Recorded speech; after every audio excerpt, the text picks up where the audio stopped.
From Radio DePaul, Chicago's college connection. My father spent 3 years restoring this car. It is his love. It is his passion. I'm Michael Cera, and human skin is my passion. I learned to feel things I've never felt before. Love, jealousy, passion for disemboweling. Look at all the passion on that wall. Well, jazz flute has always been a small passion of mine. It's a bathroom. It's not just a bathroom, David, it's a passion project. My passion project. Destroying someone else's passion project. This is Passion Project with your host, Peyton Baisden. And we're live. Not actually, depending on if you're listening right here, right now in this moment, we are live. If you're listening later, we may not be. But either way, we're still Passion Project. Hello and welcome back to another exciting week here on the show. We've got a lot of passion, and we've got a new project to uncover. My personal challenge every week is to try and figure out how many times I can say Passion Project in that little intro. Speaking of Passion Project, we've got another passionate guest coming aboard this project. How would you like to project your passion today? Who am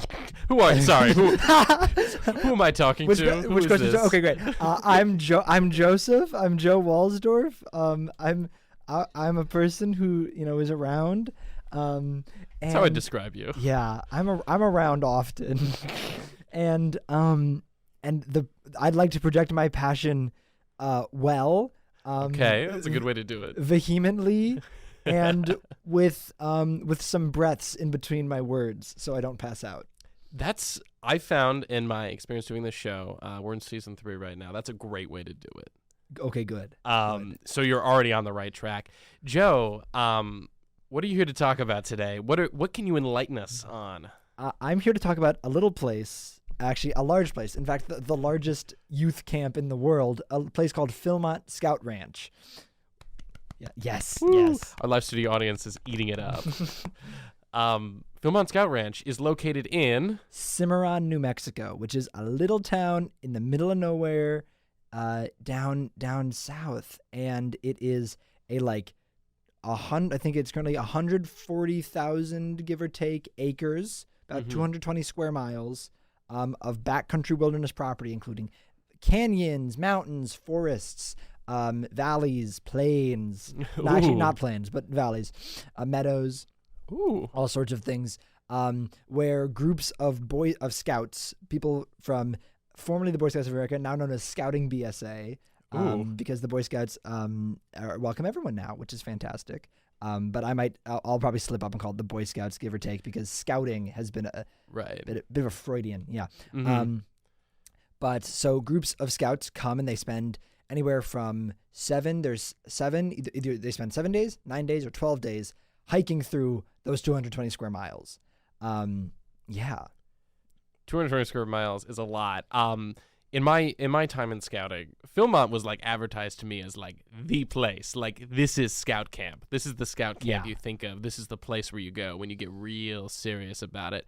I, however, never had the opportunity to make the pilgrimage, but I've been led to believe that you've been multiple times. I sure have, and it really is a pilgrimage, Peyton. In many ways, it's like it's like a pilgrimage.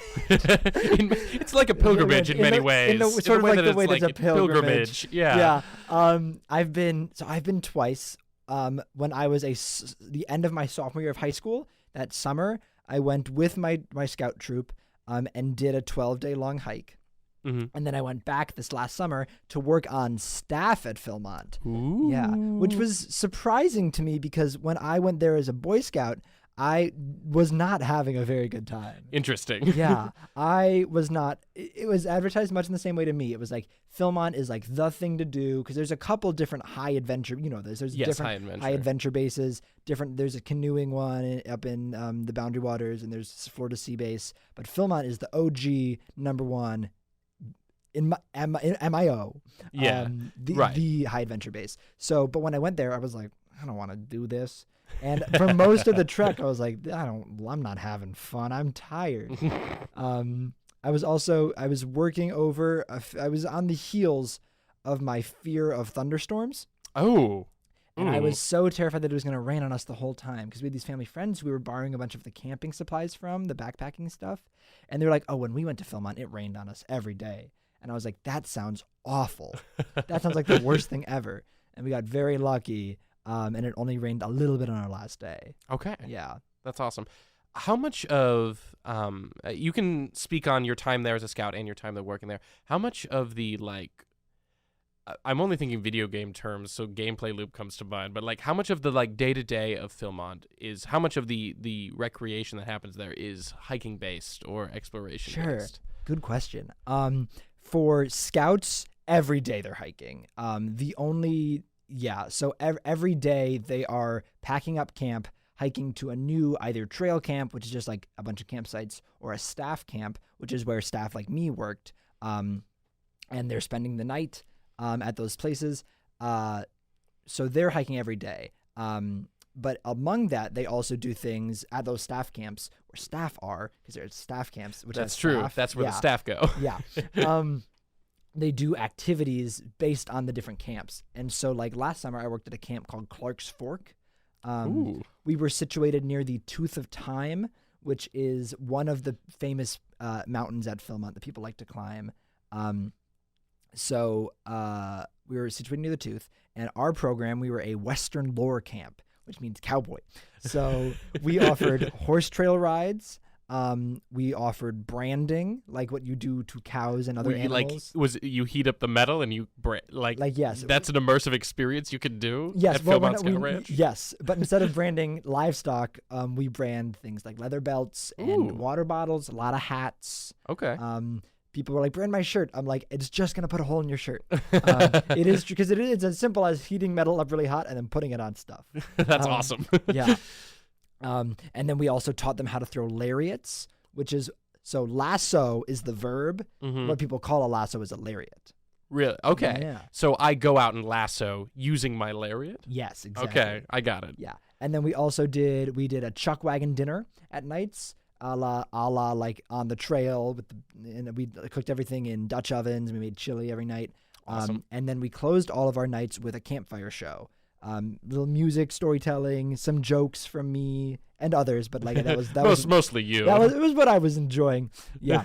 But that's just one of like 35 different camps. And they all do different stuff. Okay, so when you plan your expedition, you go like, 7, 9, 12 days, and I'm going to go from here to cowboy camp to like another. Do you get to select where you stop? So Philmont makes a list of all these different itineraries, and they range in difficulty. So like some crews are like, we want to prove that we're so awesome. We want we want 100 miles. We want to go over like as many mountains as possible. Other crews are like, we want to do like a bunch of program and see a bunch of different camps. Mm-hmm. So the itineraries kind of reflect that. So like I'm going back to work this summer at a camp called Miranda, which is a very famous camp that I'm so excited to work at. Miranda's program is black powder muzzle loading rifles. Awesome. Yeah, and it's because we're mountain man fur traders. So we do the rifles, we do tomahawk throwing, we do burrow packing. Okay. And like living history stuff, which is super cool.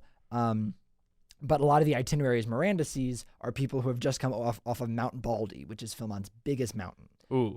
And so we get a lot of people on the more strenuous itineraries. Okay. They wanted to do that big mountain. Yeah. But some crews are like, we just want to rock climb as many places as possible. That's awesome. Yeah. Over your work as a summer, tell me if I'm wrong. In your explanation led me to believe that you ate chili every night. How was that for you? So I'm going to let you on a little trade secret here, Peyton. I made chili every night. Or I helped make chili. The way it works is the scouts who came through, they have chili, and they've spent the last however many days eating trail food, which is like stuff you can cook in one pot. It's, regardless of what it is marketed as, it probably tastes like a bunch of rice and beans. Awesome. Yes, and texturally is like a bunch of rice and beans in a pot. So we would make chili every night, and the scouts would eat chili. But we, at Clark's Fork, we were fortunate. We had a cook who lived with us, and so we would have our own dinner. The cook's name was Rock. Awesome. Yeah. He's worked at Philmont for like 30 years. He just keeps coming back. He's like 60, 65. And this year he is working there again, and him and I are both at the same level of middle management, which is so funny. And I'm like, Rocket's my second summer and it's your 35th summer, and we're getting paid the same amount. It's awesome. That's fantastic. Yeah. Does Philmont run year round? I assume the summer is the biggest time for them, but like, what does that look like? Yeah, the summer is the most intense. That's when we're really going. But they do fall adventure, which is less strenuous. There's not doing like the full 12-day treks, I believe. I haven't worked a fall season, but crews can come down and do stuff there. There's also winter adventure. It's run by a much smaller staff, and I think it's usually not people don't travel as far for the other seasons. The summer is what attracts crews from all over the country and the world. I met a crew. They were all from Puerto Rico. They were the best. They all had the same hat, and they wanted the hat. They wanted all the hats to have the same brands in the same place. So I had just like 12 hats lined up on my table, and I was just like, I mean, it was like in a movie where like a chef is like cooking 5 things at once, but I had just had 2 really hot pieces of metal going. Yeah, that's a fantastic image. It was great. How did you get started at Philmont? Because as you were saying, as a scout, you had an experience there. Yeah. What inspired you to take the job, or like what's that process like? If I wanted to work at Philmont next summer, what would you tell a guy like me? First of all, don't even put it on my radar that you might be interested, because I will not cease. I got so many YouTube videos and Instagram posts to send you.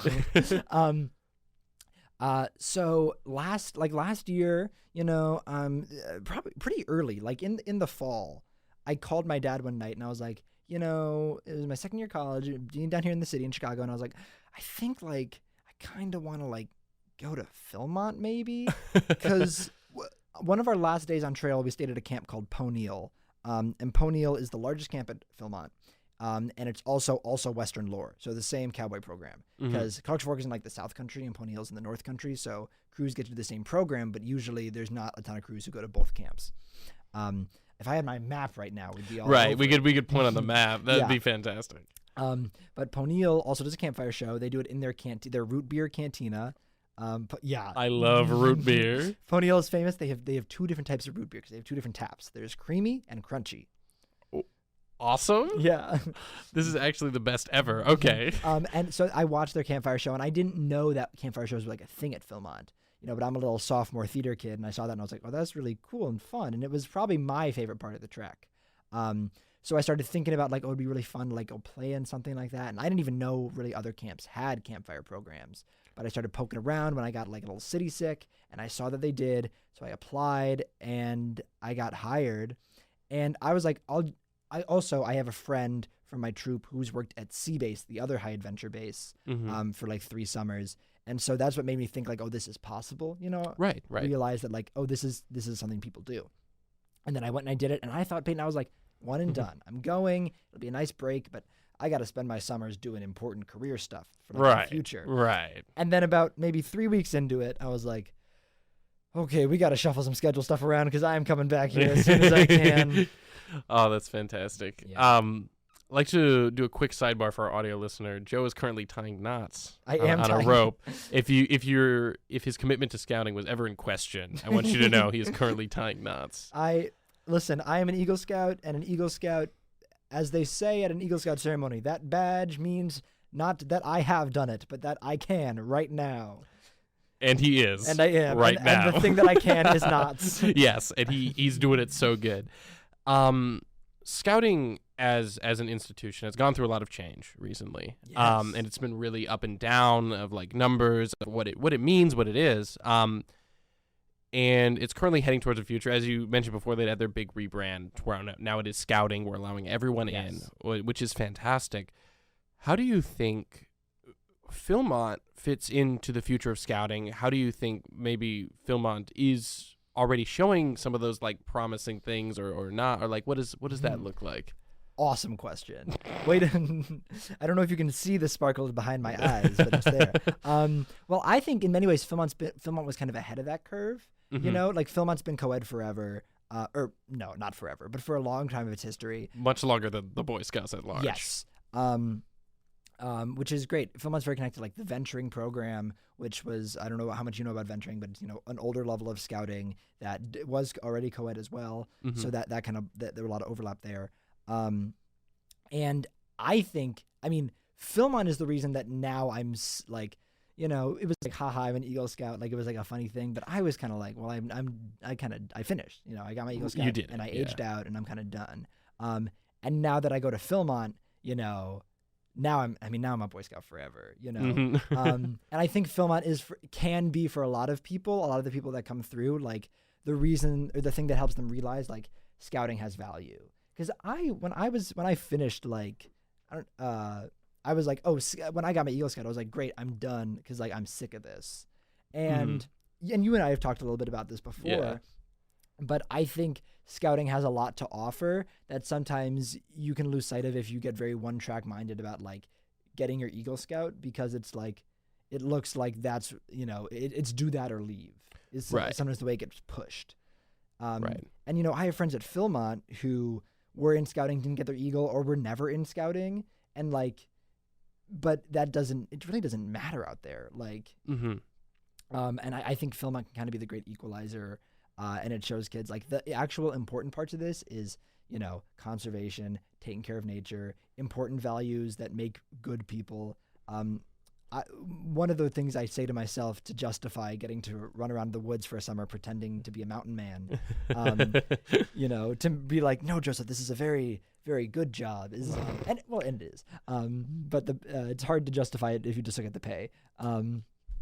But it's like, by making the impression that we have the opportunity to make on these scouts, on these kids who are coming through, we are imparting, we are helping shape like the next generation of people who will care about nature and care about our natural resources and care about other people. Working on staff is crazy. Is in the backcountry where I worked is crazy because it's like me and 7 strangers are gonna live in a cabin together and we're gonna get along. Or we're just we're gonna try so hard. Yeah, that's fantastic. Do you know off the top of your head how long Philmont has been around? Philmont was established in 1938. I think actually my shirt. I think I'm wearing my Philmont shirt. Right? I am wearing my Philmont shirt. Oh, sweet. It might say, I don't know. Natural Philmont. It's got the sun, a few mountains. Yeah, it does not say when it was established, but this is a Philmont shirt. Oh, I love it. It looks very cozy. Pretty sure it's 1938. So we're approaching our 100th year anniversary. Ooh, get excited. Over that time, I assume you've developed various traditions or like Philmontisms. Yes. I'm lending an ear. Run them down. What are your favorites? What is the heart and soul of Philmont to you? Oh gosh, let's see. Some of the favorites that like I was privy to this last summer. And a lot of it, because there's a lot of different departments at Philmont. One thing I say when I try to sell people on coming to work at Philmont is that like there's a department for any career path, like whatever you want to do. There's something you can do at Philmont that like connects to it. Which is all to say, there's a lot of different departments, and so some of them have secret traditions that I don't even know about. Ooh. But in the backcountry, one of the more infamous ones that no longer exists, but a lot of the camps, especially in the 80s, had staff sweat lodges. Oh, fine. So at the end of the night, when the crews are all gone, they fire up the staff sweat lodge and go do like spa time in like effectively a hole they've dug in the ground. Interesting. Yeah, at Clark's Fork this last summer, we found the remnants of our old sweat lodge. We were like, it really just was a hole in the ground. That's awesome. Yeah. There's one of my favorites is there's the Philmont Grace, which is the grace that all the crews say on the trail and we all say before every meal. I'm going to demo it. It goes like this. It goes, for food, for raiment, for life, for opportunity, for friendship and fellowship, we thank thee, O Lord. Amen. But a lot of the backcountry camps have developed their own version of the Philmont Grace based upon whatever their sort of theme is. So at the mining themed camps, awesome. Their grace goes like this. For gold, for gold, for gold, for gold, for dynamite and for gold, we thank thee, O gold, ah gold. awesome. That's one of my favorite things. Yeah. There's also the climber's grace where they just pound on the table the whole time. The rock climbers are very fun. The rock climbers also, like, they're always wearing their rock climbing harnesses. They'll finish dinner and then they'll just start clipping into like ropes they have hanging in their cabin and like hammock themselves. Like they'll be like, oh, great dinner. Pull themselves, and now they're just hanging there. That's awesome. The rock climbers are crazy.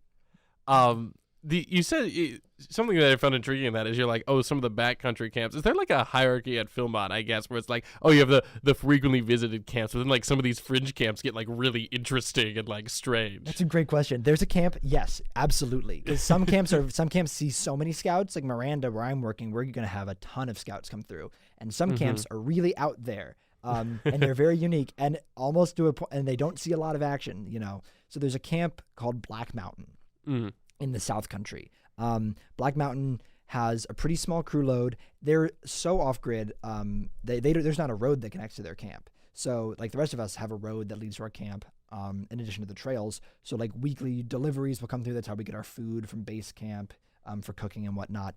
Black Mountain, they have a drop-off point that the road goes to. It's a 2-mile hike up, and then they hike all this stuff that gets dropped off 2 miles down to camp.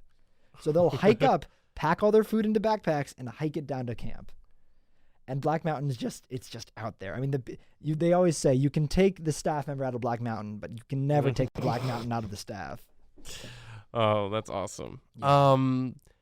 As we're nearing the end of our time, tragically, we've got but a few minutes left. Are there any final wisdoms, final thoughts you'd like to impart on our audience? Well, if you do not know what you want to do with your life, but you would like to do something that makes you feel good, Philmont is possibly the best job for that. Like, it's, I mean, the best way I've ever spent a summer. And it's a great place to go if you don't know yet what you're trying to do. It's also a great place to go if you know what you want to do and it's you and you need a break, which is how I felt. Yeah. Also, if you like are adjacent to a scouting group and you want to get involved with that, or you've ever thought about it, like, do it, because it's cooler than you think it is. Oh, that's fantastic, Joe. One more question before we go. It led your commentary led me to believe that you worked with horses over the summer. I did. Who was the coolest horse? My favorite horse was a horse named Dalhart. Awesome. He was my favorite. Whenever we were going rides, I would ask to ride Dalhart, and the wranglers who kind of run the horse side of the program were like, Joe, Dalhart's like a jerk. Why do you? And I was like, no, we understand each other. We're very good friends.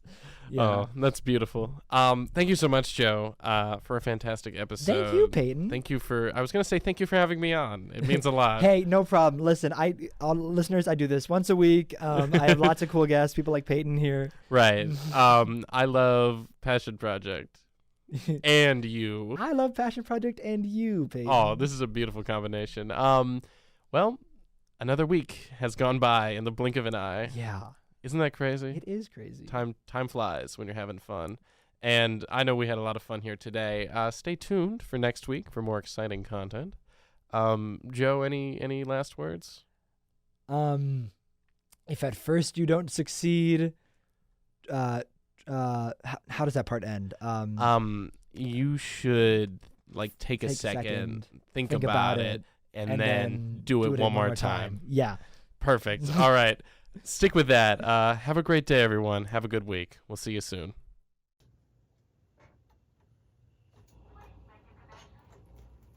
Awesome. Crazy. That was so fun. Heck yeah.